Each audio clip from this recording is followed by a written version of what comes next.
A Deus, nós vamos agora para as nossas palestras em filosofia clínica, tá bem? A existência, ela ofereça para nós dificuldades, bloqueios, barreiras, impedimentos para o seu crescimento. Você pode utilizar esses impedimentos para o seu crescimento, ao invés de você ficar bloqueado, muito pelo contrário. Tem um rio aqui, o que você vai fazer? Voltar para casa não, ou você constrói uma ponte, ou você constrói um barco, ou aprende a nadar contra a correnteza, ou dá a volta. Mas você não pode parar diante dos bloqueios que a existência vai oferecer. Então, pelo projeto de conhecimento de fronteira, nós vamos iniciar aqui as nossas palestras em filosofia clínica. Vamos propor um autoconhecimento. Você vai conhecer a si mesmo, vai conhecer as suas dificuldades. Eu vou trabalhar muito com a sua psicologia, muito mesmo. Vamos mexer com os seus valores mais íntimos, pessoais. Vamos mexer com o imexível, tá bem? Vai ficar transparente, você vai pensar que talvez esteja acontecendo uma revelação espiritual, e não é nenhuma revelação espiritual, é algo que a psicologia já desvendou para nós, e a filosofia também. Mas o que nós vamos fazer? Vamos colocar a nosso favor. Ao invés de reclamar da sorte, nós vamos trabalhar justamente o contrário. Nós vamos pegar a sorte e vamos transformá-la. Inclusive, os gregos contam o mito das chamadas 3 moiras. Eu sempre vou falar dos mitos para vocês. 3 moiras, tá? Ou parcas. Moiras ou parcas. Eles falam que essas 3 moiras, elas são as responsáveis pela sorte do indivíduo. 3 moiras. Tem a roda da fortuna, tá bem? Elas estão perto da roda da fortuna. As 3 moiras, elas são 3 velhas cegas. São cegas, as 3. Mas elas têm um olho. Então o que elas fazem com o olho? Elas ficam disputando. Então, de vez em quando uma pega e vê, aí a outra precisa ver, pega o olho e vê. Elas ficam emprestando o olho uma para a outra. E tem a roda da fortuna. A roda vai girar e a roda vai cair aqui porque é a roda do Bruno. Então, a roda do Bruno está girando. Qual das moiras é que está girando essa roda da fortuna? E por que 3? Porque eles vão dizer o seguinte: uma delas é aquela que vai fazer o fio, tá? Ela é a fiandeira. Então ela pega o chumaço de algodão, aí ela vai fiando algodão, tá? Até isso aqui é a sua vida, Bruno. Ó, a moira tomando conta, ó.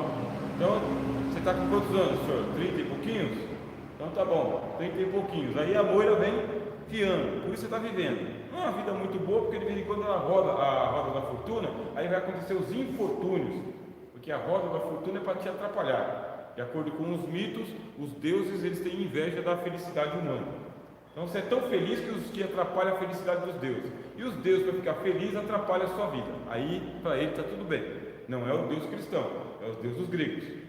E essas moiras, quando percebe que você está fazendo as coisas, está começando a dar certo, você vai engrenar, vai prosperar, conquistar o mundo, o que fazem essas moiras? Aí vem a segunda. A segunda pega e corta o fio. Ela corta, que cara de pau. Aí ela, quando pega o olho assim, que ela coloca na cara dela, que ela vê que você está prosperando, ela, opa, o Bruno está prosperando, corta. Aí sai cortando. Enquanto ela está cortando e mastigando com aquela tesoura cega, você vai sentindo as dores de quem está correndo. Tá tudo dando certo, tudo funcionando. Quase que eu ganho na loteria, quase que eu troco de carro, quase que eu compro a outra casa do meu vizinho e ampliar a minha, quase que. Mas aí a trapaceira foi lá e cortou. Mas você é muito persistente, sabe? Forte, robusto, não é qualquer coronavírus que te leva. Então o que você faz? Você fica lá, meio ruim, aí vem a terceira moira, pega o olho, coloca assim, vê que você está agonizando, ela pega e ela amarra, ela remenda o fio da sua existência. Então a sua vida é cheia de remendos. É aquele, sabe aquela linha de pipa? Dá para você empinar a pipa com linha assim, com nó? Não dá, porque quando você colocar no alto, o outro cara vem com o cortante dele, ó, né? Ou então um nó, arrebenta. A nossa vida é assim, cheia de remendos. Mas é para você levar uma vida cheia de remendos? Não é para você levar uma vida cheia de remendos. Você tem que desafiar o destino, desafiar a roda da fortuna, dizer o seguinte: eu não vou aceitar esse tipo de existência medíocre que o destino está propondo para mim. A filosofia clínica trabalha com isso, pastor João. É dizer o seguinte: não é para você aceitar a sua vida de remendos. Tem que fazer o negócio bem feito, perfeito, desafiar o destino, o seu próprio destino, desafiar a fortuna e dizer: eu não serei conduzido por uma velha cega. Por quê? Porque você tem 2 olhos, você tem 2 pernas, você tem 2 braços, tem uma inteligência. Você está saudável por enquanto, não está saudável? Tem fé, sabe ler, escrever. Você pode do dia para a noite retomar a sua caminhada e mudar a sua vida 180 graus, até 360 se você quiser, vou dar a volta ao mundo. Mas isso parece mais do que o mito das moiras. Não. Ponto de partida é saber quem é você. Esse é o ponto de partida da filosofia clínica. E você não sabe quem é você. Você não sabe que as oportunidades chegaram na sua porta e você não as aproveitou. Você não sabe. Não soube aproveitar, e se não souber aproveitar ainda, não vai aproveitar quando ela voltar. Porque elas voltam. Elas vêm de novo. Só que quando elas vierem, você tem que estar pronto para poder abraçar a dita cuja. E se elas não vierem? Aí eu tenho um provérbio que é o seguinte: se os ventos não soprarem, você usa o remo. Você está no barco. Então não tem vento nenhum, vai esperar soprar? Não, usa o remo. Mas não tem o remo, então vai transformar o seu braço em remo.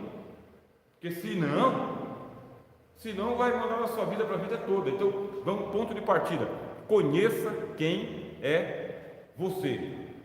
Para isso, eu estou utilizando esse livro aqui, chamado Obras Filosóficas de um filósofo chamado Will Durant. Os grandes pensadores. O que fez o Will Durant? Eu quero escrever um livro. Do quê? Dos grandes pensadores. Quem são os grandes pensadores? Aí ele coloca aqui, para mim, o Will Durant, os grandes pensadores são Confúcio, Platão, Aristóteles, Tomás de Aquino, Copérnico, Bacon, Newton, Voltaire, Kant, Darwin. Depois vem os outros. Aí ele pegou assim uma pleiade de grandes pensadores e falou: esse pessoal aqui, eles tiveram muito que ensinar muito para as pessoas. Então eu vou pegar o que eles ensinaram e vou colocar no meu livro e vou colocar um título assim: os grandes pensadores. Esse aqui que eu estou utilizando. Por que eu estou utilizando? Porque quando esse livro caiu em minhas mãos, eu estava passando por uma crise de conhecimento. E ao ler esse livro aqui, essa crise ela foi sanada naquele momento. Então os livros, eles têm coisa que você imagina. Eu não sei falar o inglês, não sei falar o latim, não sei falar o grego, nem o hebraico, não sei falar o espanhol. Mas eu tenho um camarada que ele sabe falar essas línguas e que consegue traduzir a obra daquele camarada para o português. Veja só a genialidade humana. O impedimento é que eu gostaria de ler o Will Durant, mas eu não sei inglês. Mas eu tenho alguém que é um tradutor que trouxe do inglês para o português. Está lá na prateleira, eu só tenho que fazer isso, pegar o meu cartão de crédito lá e pagar. E depois eu tenho que, em português, ler o que a pessoa demorou mais de 10 anos para escrever. E eu consigo ler em 2 horas. Isso é a genialidade. Isso aqui é transformar semente em planta, e planta em alimento. Então nós não podemos parar por qualquer tipo de impedimento, tá bom? Nenhum. Então, por onde a gente começa? Conhecendo quem é você. Quem é o nosso orientador? O Will Durant. Significa que eu vou ler tudo que o Will Durant colocou aqui? Não, vou ser seletivo. Isso aqui é igual futebol. Tem um monte de jogadores, mas eu sou olheiro. Então chego lá, vou em tudo quanto é pelada que tem por aí afora, eu vou em tudo quanto é peneira que tem por aí afora, fico de olho na molecada lá, por causa que se eu encontrar um Neymar da vida, eu vou ficar milionário do dia para a noite. Tem que ser um olheiro. Tem um monte de coisa aqui nesse livro. Eu vou ler tudo para vocês? Não. Eu li o livro? Li. Vou aplicar tudo? Não, porque eu vou aplicar só aquilo que eu seleciono. Nós vamos aprender a ser seletivos. Muitas das nossas frustrações é porque a gente não é seletivo. Você não é seletivo e eu não sou seletivo. A gente quer o prato inteiro cheio de arroz. Não, tem que ser arroz selecionado, de primeira. Porque senão vem aquela quirera. Quem gosta de comer quirera, tudo bem, mas nem sempre a gente quer comer quirera. Quer comer? O senhor gosta de quirera? Mas você gosta de quirera ou arroz quirera? Quirera. Já estando mastigado, é o que interessa. Então, para quem gosta de comer, tudo bem, mas alguns gostam de comer tipo 1, seleção, tipo exportação. Então, vamos lá, é a sua preferência que vai determinar. O que nós colocamos aqui? Tá bem? Nós colocamos nesse livro o seguinte: ponto 1, eu quero conhecer quem sou eu. Quero que você conheça quem é você? Aí nós vamos colocar lá, o maior drama, tá bem, que enfrentamos é o estabelecimento da nossa identidade. Esse é o maior drama. Antes de eu dizer quem é você, você tem um drama pela frente. É você estabelecer a sua identidade. Você é idêntico ao quê? Você se parece com o quê? Qual que é a sua referência? Ah, minha referência é o meu pai. Você se parece com o seu pai? Minha referência é a minha mãe. Você se parece com a sua mãe? Minha referência é o pastor. Você se parece com o seu pastor? Só que isso é um drama. Por quê? Você se parece um pouco, mas nos outros poucos você não se parece com nada. Nem lembra. E aí, quem que é você? Então o maior drama é você tem que se identificar. É necessário a gente entrar por um ritmo que a gente diga o seguinte: acordei pela manhã, estou olhando nesse espelho aqui que está no meu banheiro, e eu estou gostando daquilo que eu estou vendo, porque existe uma insatisfação muito grande com o reflexo do espelho. É a pessoa parar e falar o seguinte: olha só que tipo de pessoa eu estou me tornando, olha só que tipo de pessoa eu estou sendo, eu não me reconheço a mim mesmo. Então de manhã eu sou um, à tarde eu sou outro, de noite eu sou outro. Com a minha família eu sou um, com meus amigos eu sou outro. Isso é bom? Isso é saudável? É isso que você quer? Ser um insatisfeito? Então esse é um drama, tá bem? Não é uma coisa só sua ou minha. Isso acontece genericamente com um grande número de pessoas que estão insatisfeitos com a própria existência.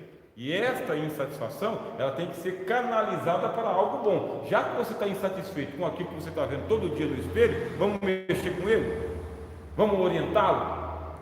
Vamos trabalhar filosoficamente para que ele chegue a um rumo e não fique por aí esperando a sorte bater na porta? Por isso filosofia clínica, tá vendo? Porque você vai ser o autor da sua vida e você vai assinar no final da linha dizendo: foi eu que fiz. Eu estou assumindo aqui, ó, fracassos e vitórias. É justamente para você dizer o seguinte: olha, por que eu tenho que fazer todo o trabalho e na hora de receber o aplauso é o cara da foto, não eu? Eu quero saber por quê. Tem alguma coisa aí que me impeça de eu mesmo ser reconhecido por aquilo que eu estou fazendo? Ou não? Isso é muito snobismo? Isso é muita exaltação? Ou devo? Aí nós vamos descobrir: eu devo. Se eu quiser passar os créditos daquilo que eu estou fazendo para terceiros, mas eu tenho que ter esse direito de eu passar o crédito. Ele tem que saber. Eu não quero ficar no anonimato, eu quero fazer e deixar os outros receberem o mérito. Tudo bem. Agora, se você quiser fazer e receber o mérito, é direito seu. Não tem condenação moral nenhuma para isso aí, mas é nenhuma. Só que você tem que ter esse direito de decidir se você quer o anonimato ou o estrelato. E se você lutou para chegar ao estrelato e o estrelato está chegando para você, é mérito seu, meritocracia. O que a gente vai condenar moralmente? É o oportunismo. É aquele que não fez nada, mas ele é que ganha a fama. Nós vamos lutar contra isso, porque é imoral, tá? É imoral você a pretensão: eu sou tão humilde, sabe? O importante é que as pessoas estejam bem. Mas é imoral que alguém receba no seu lugar os louros da vitória, sendo que quem foi sacrificado é você. Tanto é isso que nós sabemos muito bem quem que é o dono da cruz do meio. Não é o ladrão da direita nem da esquerda, é o dono do meio. E sabemos o nome dele. E o Deus pegou e colocou o nome dele acima de todo mundo para saber: é esse aqui que morreu na cruz, ó. Estava lá Pedro, Tiago, João, Elias e Moisés. A voz do céu chegou e falou: é esse que é meu filho. Não é o Moisés, não é o Elias, nem você Pedro, nem você Tiago, nem você João. É esse aqui, ó, o Cristo, o Jesus. Não foi? Então, quando a gente admite que outras pessoas elas vão ganhando espaço que foi reservado pelo nosso suor, a pretensão é de que a gente é humilde e as coisas são assim mesmo, na verdade nós estamos colaborando com um ato de imoralidade. Para que aquela pessoa receba os louros da sua vitória, você tem que ceder, porque é o que Joabe fazia com o Davi. Joabe saía, vencia as guerras, derrotava os reis, invadia as cidades, trazia todo o despojo e depois, na hora de receber a coroa, ele para Davi, porque Davi que é o rei. Aí ele passa a coroa para o rei Davi. E o que faz o Davi? Reconhece o general dele, que era o Joabe. Aí é ético, aí é certo.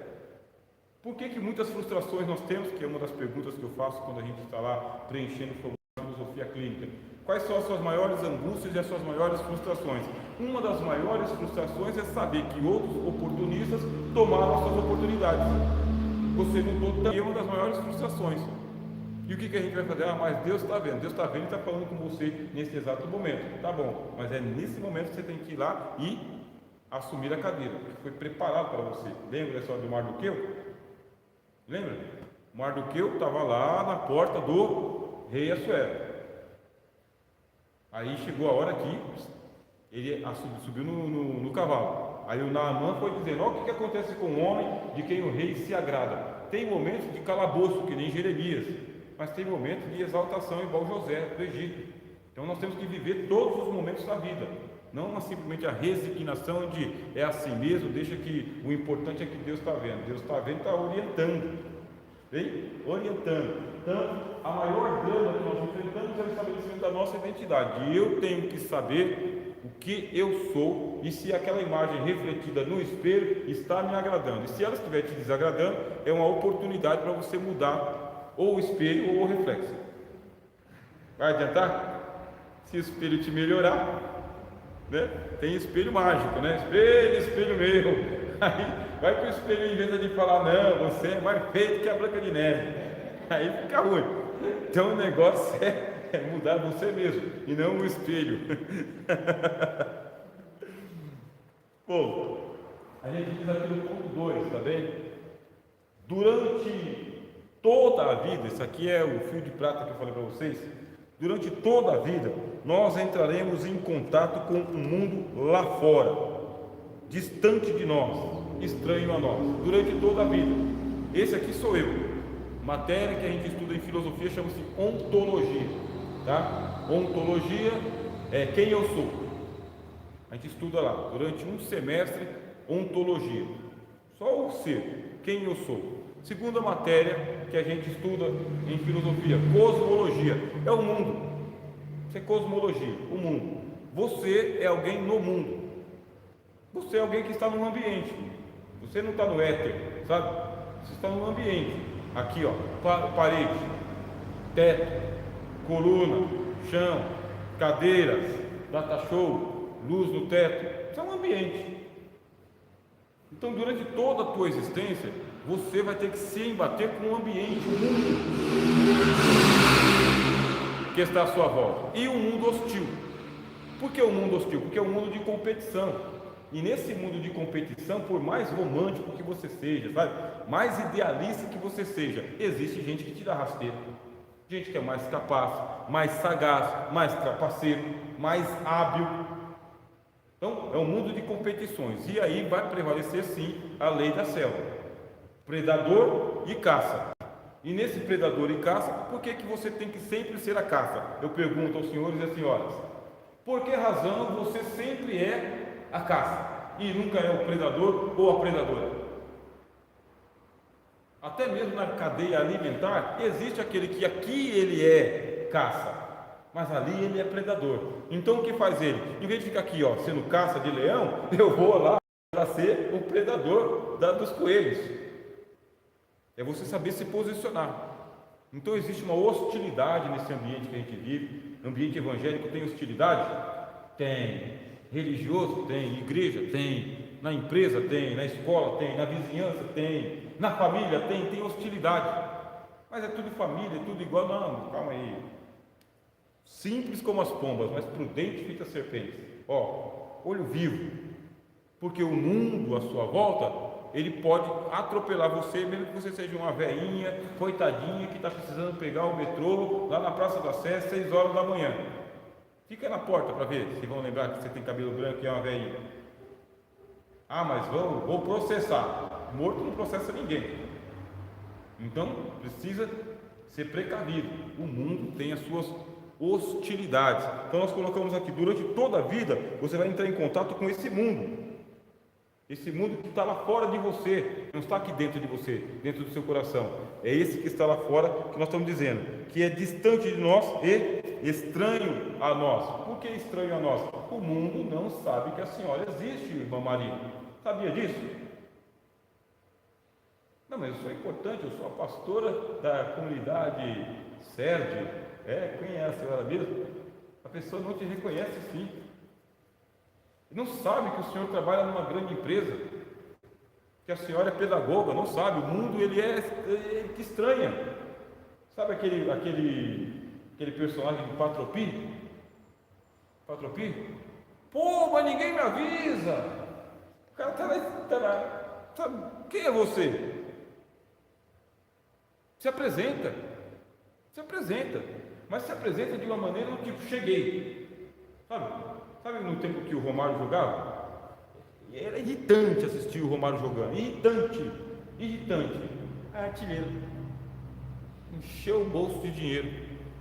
Porque ele aprendeu a ficar no lugarzinho dele. E o lugar dele era ali, perto da área. E o técnico colocava 10 caras para jogar pro Romário. 10. Ficava empelotado lá atrás, tem a zaga lá atrás, tem o meio campo lá atrás, tem o volante lá atrás e tem o Romário parado. 10 caras jogavam para ele. Aí o outro técnico colocava 4 zagueiros por causa de um Romário.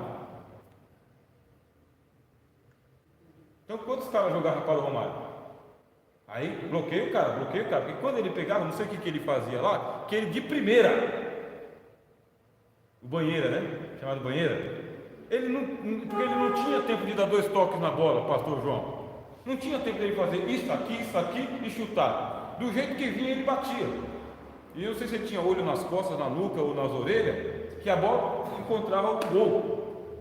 Pronto, ganhou a partida. Romário ganhou dinheiro. Então ele soube se posicionar. Cadê a minha estrela? Não vai brilhar? Não, porque ninguém te conhece. Você não é Romário. O mundo não te conhece, a menos que você se evidencie. Aí você vai se evidenciar. Como que você vai se evidenciar? Sendo você mesmo, tem que ser autêntico. Você tem que se posicionar e se identificar. Nós, no mundo evangélico, a gente tem uma pretensa humildade, tá? Uma modéstia muito grande. E essa modéstia muitas vezes atrapalha porque o oportunista vem e senta na sua cadeira. Deus não vai te condenar de jeito nenhum se você é digno da cadeira de Moisés. Não vai. A Bíblia diz que lá no céu tem um trono, naquele trono é o trono de Deus, ninguém senta. Mas ao lado tem 12 da direita e 12 para a esquerda. E lá estão sentados os presbíteros que Deus disse, esses aqui são dignos, vão sentar aqui. Então Deus sabe se você é digno de honra, vai honrar a tua fé, o teu esforço, o teu ministério, tua dedicação, tua fidelidade, e vai dizer, essa aqui é sua, então você vai sentar. Ah não, Senhor, deixa que o outro sente. Quem está mandando isso? É para você sentar. Sem problema algum, isso aí não é condenável. O que é condenável? Usurpação, isso é condenável.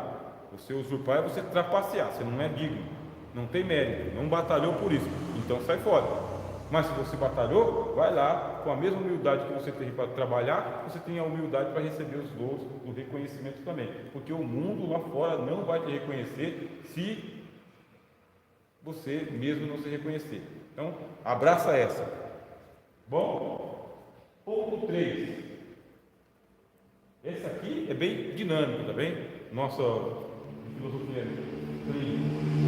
Desde o início da nossa existência, nos embatemos com a apropriação deste mundo alienígena, procurando manter uma relação de sujeito e objeto, onde atuamos como senhores de tudo. Já que a gente percebeu que o mundo é contra nós, aí eu vou falar para vocês da história de Martinho Lutero. Martinho Lutero, ele é um teólogo, isso lá na Idade Média, mas teólogo é o que não faltava, teólogo bastante, muito teólogo, porque eles eram bolsistas. Então, nasceu, o pai achou que ele tinha que ir para o seminário, ele ia para o seminário e se tornava teólogo. Então, teólogo tinha bastante. Lutero é um teólogo também, só que ele é um teólogo alemão. Aí ele inventa de ler a Bíblia. Aí ele lê a carta aos Romanos, e ele entende diferente do que todo mundo está entendendo. O que faz Lutero? Vai conversar com os superiores dele. Os superiores falam, rapaz, essa não é a visão da Igreja Católica, isso aí é contra. Se você continuar ensinando aqui, você vai ser morto, então vai ensinar lá na Alemanha. É o que o Lutero faz. Chega um dia em que Lutero tem que explicar para Roma por que ele entende diferente de todo mundo. Ele tem uma fogueira que está sendo armada para poder queimar Martinho Lutero. E agora? Eu vou bater em retirada diante das minhas convicções ou vou sustentar esse negócio até o fim? Por quê? Porque Lutero pregava, ensinava e escrevia. E na hora de escrever, Lutero não tinha gramática, faltava gramática. Então Lutero inventou a gramática para poder escrever o que ele queria escrever. Ele inventou a gramática, porque ele queria traduzir a Bíblia do grego e do hebraico para a língua dele, que era o alemão. Ele queria, mas não tinha gramática, então ele inventou a gramática para traduzir a Bíblia. Aí, pronto, chegou uma hora que ele estava tão cheio de livro que ele foi levado diante do imperador e diante do Santo Ofício da Igreja Católica. Aí o pessoal pegou e falou o seguinte: o Lutero, o mundo está contra você. O mundo está contra você. Olha quanto livro você escreveu aqui de heresia. Renega tudo isso aí que você vive. Lutero, o mundo está contra você. Então, Luana, o mundo está contra você. Ah, é? Aí o Lutero pegou e disse assim: então seja assim, Lutero contra o mundo. Tá bom? É assim. Você criou uma plataforma para a sua existência. 1000 pessoas estão contra você e você está sozinho? Então é você sozinho contra o mundo. É o Davizinho contra o Golias e todo o império de Filisteus. E pronto. Vai ter embate sozinho? Vai ter embate sozinho. Porque as suas conquistas, as maiores conquistas que o senhor terá, pastor João, serão as conquistas solitárias. Sozinho. Você, Deus e a sua fé. Fé em você e fé em Deus. As maiores conquistas. E quem vai celebrar essa vitória? O João. O João vai celebrar. E celebra gostoso, entendeu? Com alegria. Faz um banquete. Deus te dê esse presente. Porque você sabe o quanto você lutou para chegar lá. Então, o Lutero ele pegou e ele enfrentou o papado de Roma, todinho, a cúria romana, enfrentou uma banca de teólogos que não tinha mais fim, sozinho, tá? Sozinho, não tinha ninguém com o Lutero ali. Os apoiadores estavam do lado de fora, porque tem gente que é da torcida, entendeu? E só na torcida. Se ganhar, é essa camisa. Se perder, eu tiro a camisa e vou caminhar para casa sossegado, sem apanhar de ninguém. É da torcida. Esse é o mundo. O senhor vai ficar esperando? Você tem que ter convicção. Então o que acontece? A gente passa uma vida. Você precisa se adonar, se assenhorar, tá bem? Se apoderar da sua própria vida, mesmo dentro de uma relação marital, tá? Marido e mulher. Você, como marido e mulher, não pode ser anulado no casamento ou pelo casamento. É uma conjunção carnal, homem e mulher, certo? Mas são dois. A Bíblia não diz, e serão um em uma só carne. Serão dois em uma só carne. Então, mesmo numa relação marital, você precisa defender a sua pessoalidade dentro do seu casamento. E a outra pessoa, a dela também. Só que por consenso, por conjunção, por casamento. Então, você não pode ser anulado dentro de um casamento. Eu estou me anulando, eu estou vivendo para o marido e para os meus filhos. Aí, passam-se os anos e a poupança Bamerinos deixa de existir. Por água abaixo. E são inúmeros casamentos que acontecem assim, viu, meu amigo?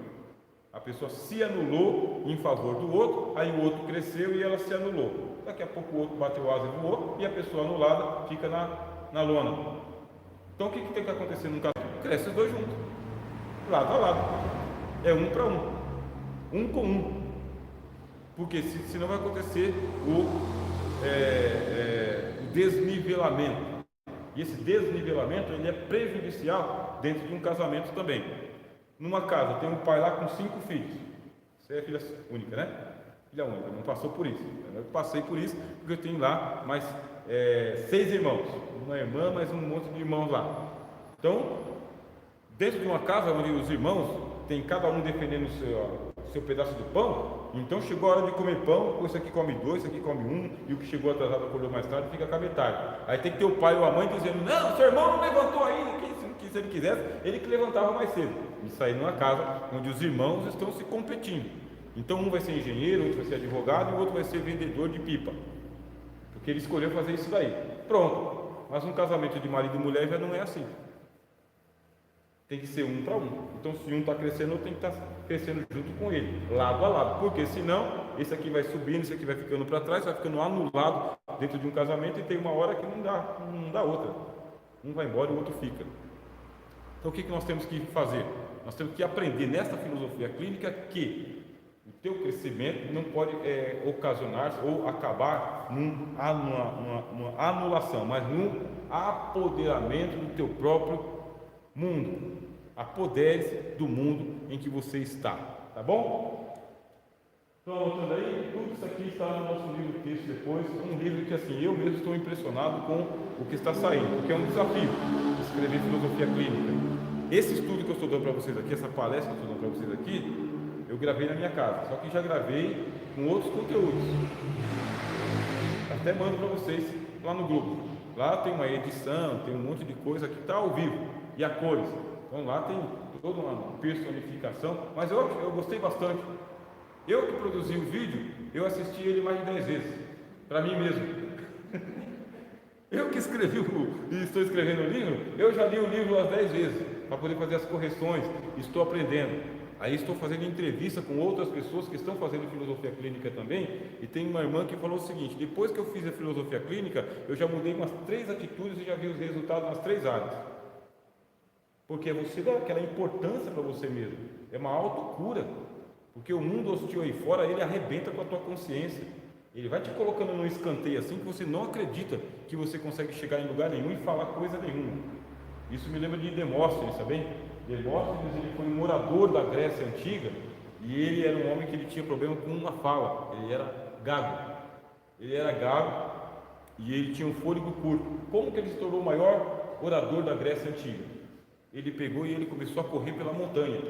No frio das 5 horas da manhã, muito frio que era lá na região onde ele morava, muito frio, correndo montanha assim para ganhar fôlego. E depois, para ele pronunciar as palavras, ele colocava um graveto na boca, e com o graveto na boca ele começava a pronunciar para poder corrigir a gagueira dele. E quando ele ficava nervoso, aí tinha uns tiques nervosos que ele começava a ficar ridículo, sabe, parecendo um lango-lango diante dos outros. Aí ele resolveu que ele ia colocar duas flechas assim, ó, num cubículo, aí ele ficava perto das flechas. Aí quando ele começava a ter tique, ele espetava ele mesmo. Aí para não sentir a dor, ele teve que se conter. Aquilo disciplinou. Então ele tinha fôlego, ele tinha memória, por causa que ele começou a recitar os poemas gregos, memória, fôlego, dicção e autocontrole.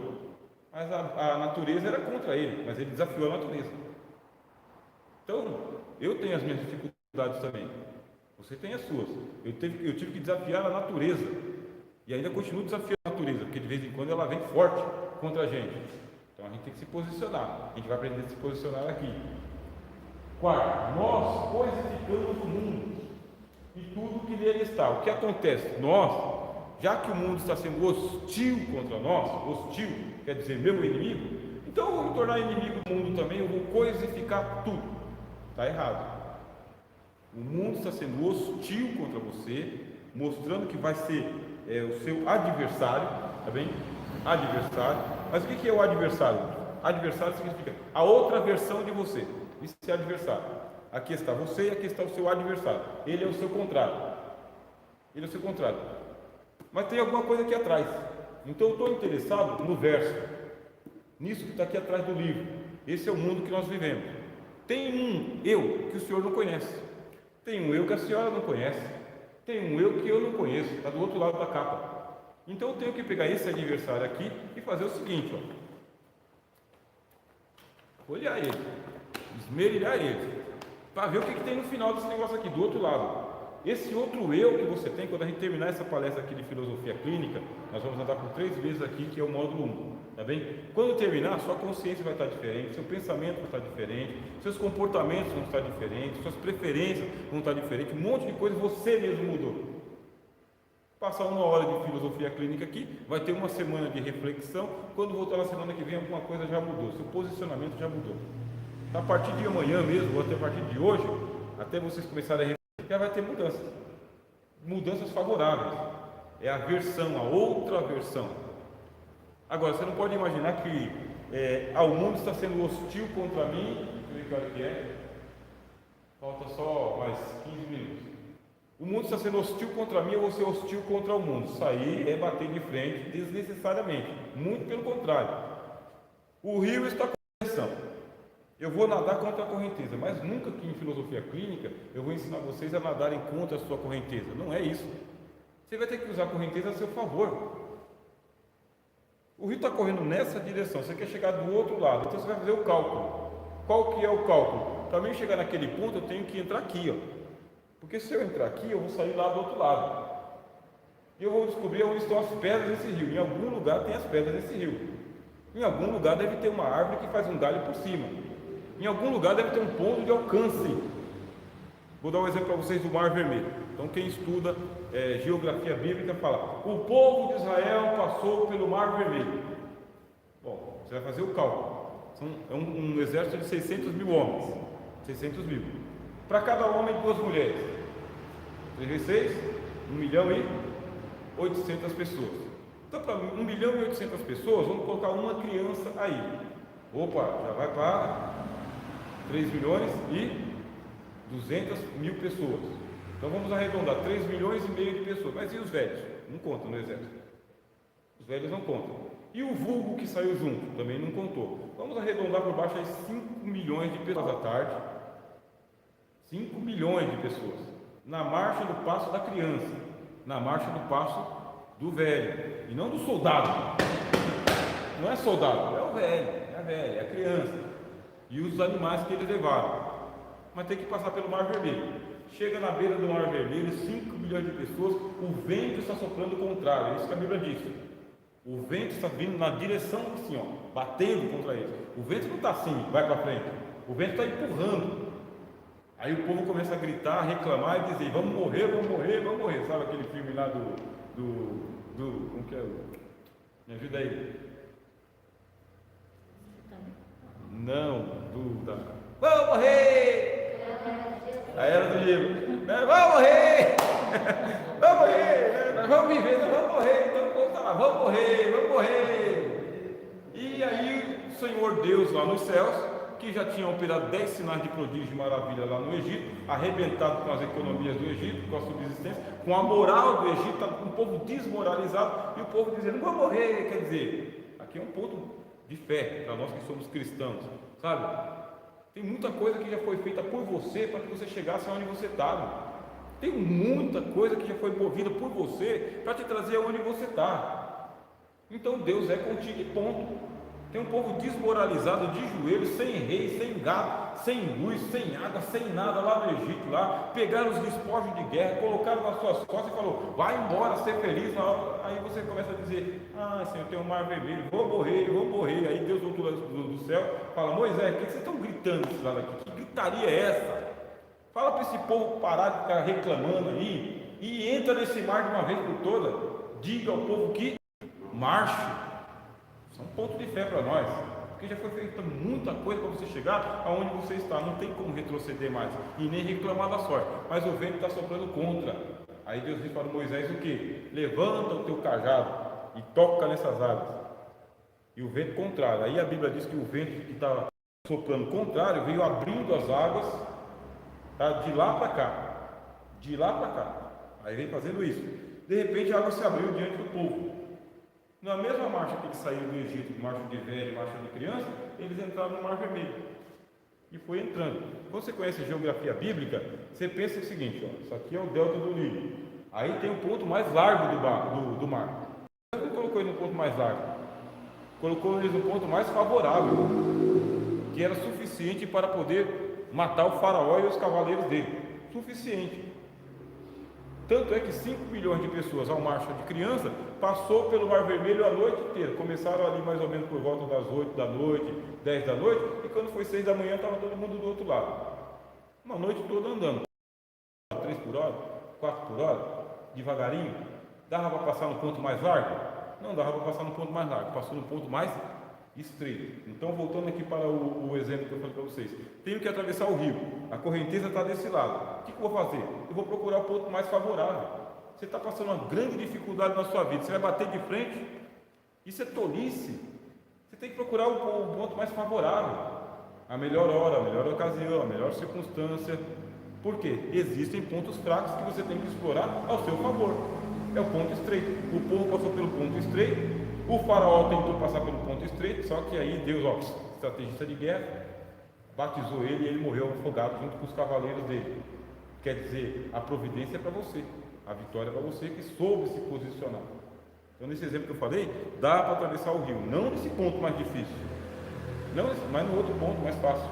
Então, seja inteligente e avalia.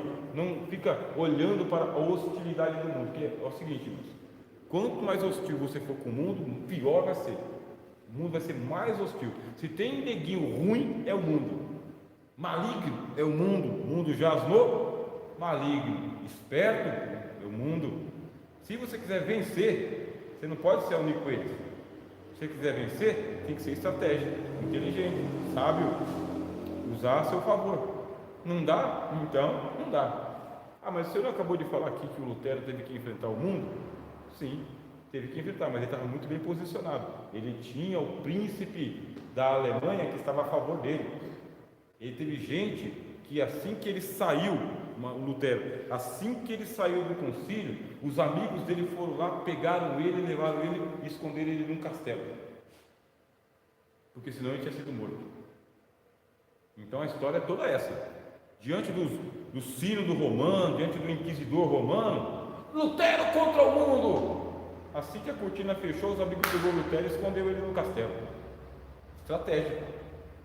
Nem sempre você tem que abrir o peito e falar, ó, manda comigo, na caixa aqui. Você vai tomar um tiro. Por que Martin Luther King morreu? Martin Luther King morreu porque ele era excelente com as palavras, mas ele ficava exposto. Um dia um foi lá e deu um tiro dele. Pronto, assassinado. Morreu Martin Luther King. Precisava ter morrido naquela circunstância? Não, poderia ter usado estratégia, mas morreu naquela circunstância. Então, não é que eu sou contra o martírio, só que nem sempre você tem que ser o mártir. Jesus só foi martirizado na hora certa. Teve uma hora que quiseram matar ele, ele saiu de cena. Então tem hora que você tem só que se reposicionar. Bom, nós vamos ficar aqui no ponto 4, agora que no ponto 5.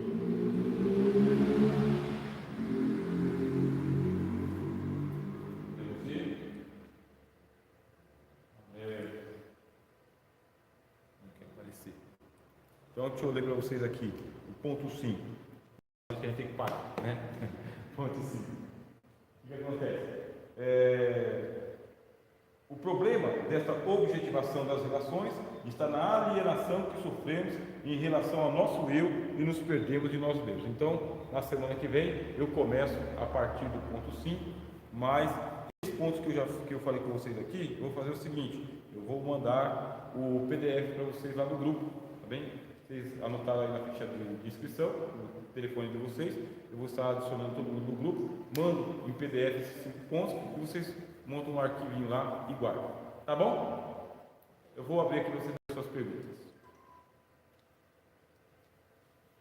Ou explicações ou colocações, ou sugestões. Não? Sem mais?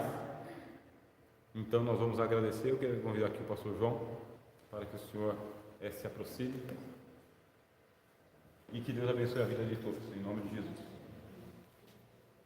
Amém. Somos gratos a todos os novos alunos, que estão iniciando com a gente, que vocês possam fazer um bom proveito e que nós possamos crescer no conhecimento.